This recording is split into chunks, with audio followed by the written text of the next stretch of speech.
Assalamualaikum warahmatullahi wabarakatuh. Apa kabar semuanya?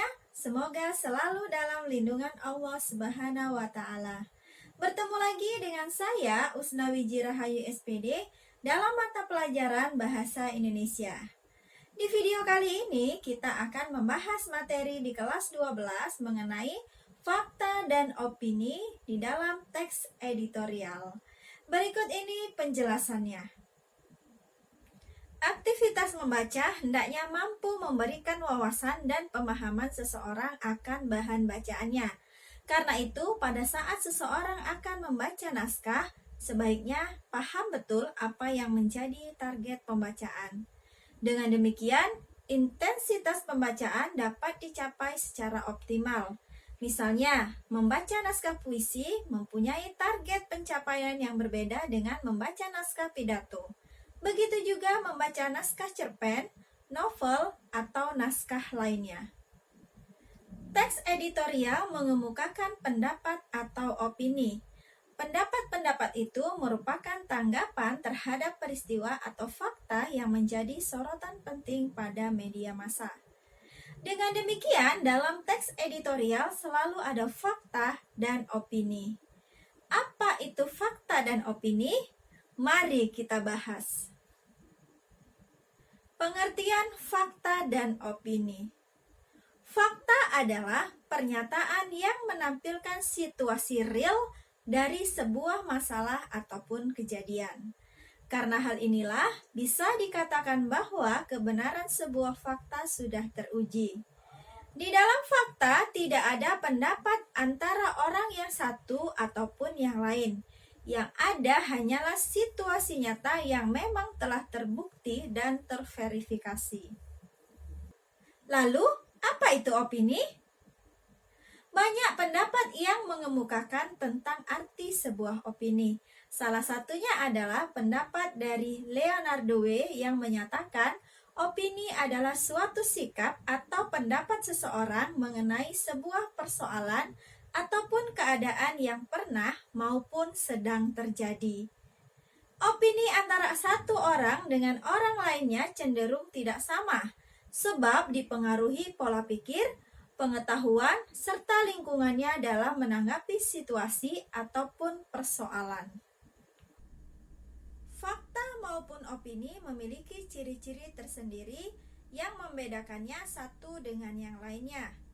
Berikut ini adalah ciri khas dari fakta. Ciri khas dari fakta yang pertama yaitu memiliki data akurat. Dalam kalimat fakta, kalian cenderung bisa menemukan ada data yang jelas terhadap suatu peristiwa. Di dalam kalimat, data tersebut dapat berupa bilangan, statistik, tanggal dan waktu kejadian, maupun hal lain yang telah terverifikasi. Contoh kalimatnya yaitu jumlah penduduk Indonesia berdasarkan sensus terakhir pada tahun 2010 mencapai lebih dari 230 juta jiwa. Yang kedua yaitu bersifat objektif. Yang dimaksud objektif dalam kalimat fakta adalah pernyataan yang terdapat di dalamnya bersifat umum dan telah diakui kebenarannya oleh banyak pihak, khususnya oleh badan atau lembaga resmi. Contohnya yaitu, berdasarkan catatan Komnas Perempuan, angka kekerasan dalam rumah tangga pada tahun 2015 meningkat sebesar 9% dibandingkan pada tahun 2014. Dan ciri yang ketiga yaitu benar-benar terjadi. Sebuah kalimat dapat dianggap sebagai fakta jika pernyataan di dalamnya memaparkan situasi yang benar-benar terjadi. Benar-benar terjadi berarti kamu bisa melihatnya dengan mata kepala sendiri ataupun mendengar laporan beritanya dari orang yang berwenang. Contoh kalimatnya yaitu, sepeda motor tersebut menabrak seorang anak kecil yang tengah menyeberang jalan.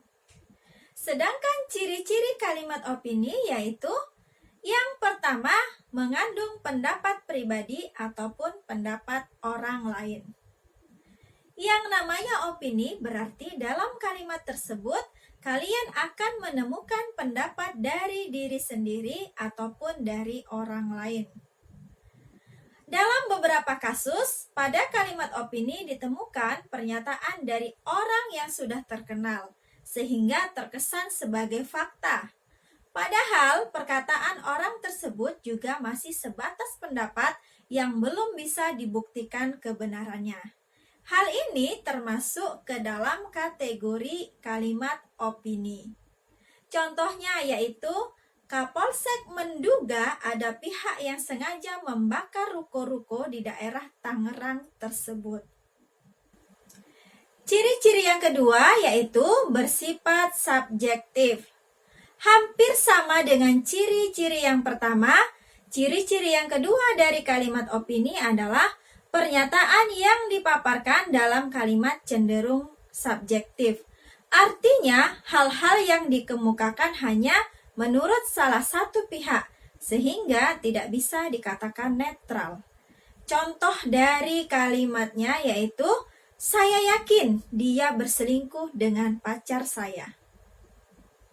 Nah, ciri yang ketiga yaitu memiliki kata-kata yang bersifat relatif. Pada kalimat opini, kamu akan cenderung menemukan kata yang bersifat relatif. Yang dimaksud relatif di sini adalah kata atau frasa tersebut cenderung bisa berubah bergantung siapa yang mengucapkannya. Kata-kata yang termasuk relatif diantaranya paling, lebih, agak, ataupun biasanya. Contoh kalimatnya yaitu, semakin mendekati hari pelaksanaan pemilihan kepala daerah, biasanya black campaign semakin gencar dilakukan oleh oknum-oknum yang tidak bertanggung jawab. Nah, ini adalah contoh teks editorial yang berjudul Ancaman di Jalan Raya. Di dalam teks editorial ini, mari kita lihat mana kalimat yang berbentuk fakta dan mana kalimat yang berbentuk opini. Tiap tahun jumlah kendaraan bermotor di Pulau Jawa selalu bertambah, seiring dengan pertambahan jumlah penduduk dan pertambahan jumlah permintaan atas kendaraan bermotor, baik yang roda 2 ataupun roda 4.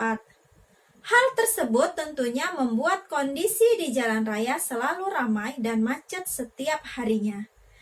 Di paragraf 1 ini kita temukan ada kalimat opini, yaitu hal tersebut tentunya membuat kondisi di jalan raya selalu ramai dan macet setiap harinya. Setiap beberapa tahun sekali, jalan raya tak hanya diperbaharui aspalnya, namun juga diperlebar mengingat jumlah kendaraan yang lewat semakin ramai. Tak hanya itu, jalan raya yang dulunya bisa 2 arah, kini banyak yang dibuat searah, mengingat kemacetan yang terjadi sudah sulit diatasi. Secara psikologis, kemacetan selalu membuat para pengendara habis kesabaran dan cenderung ingin saling mendahului. Di lampu merah terutama, sering terlihat banyak sepeda motor yang berhenti melebihi batas yang disediakan. Tak jarang, sebelum lampu merah berubah menjadi hijau, beberapa kendaraan telah melaju duluan. Hal tersebut tentu sangat berbahaya dan tak jarang kecelakaan pun terjadi. Nah, di paragraf kedua kita juga temukan kalimat opini. Salah satunya adalah, hal tersebut tentu sangat berbahaya dan tak jarang kecelakaan pun terjadi. Menurut data yang dihimpun oleh Polri, setiap tahun angka kecelakaan selalu meningkat.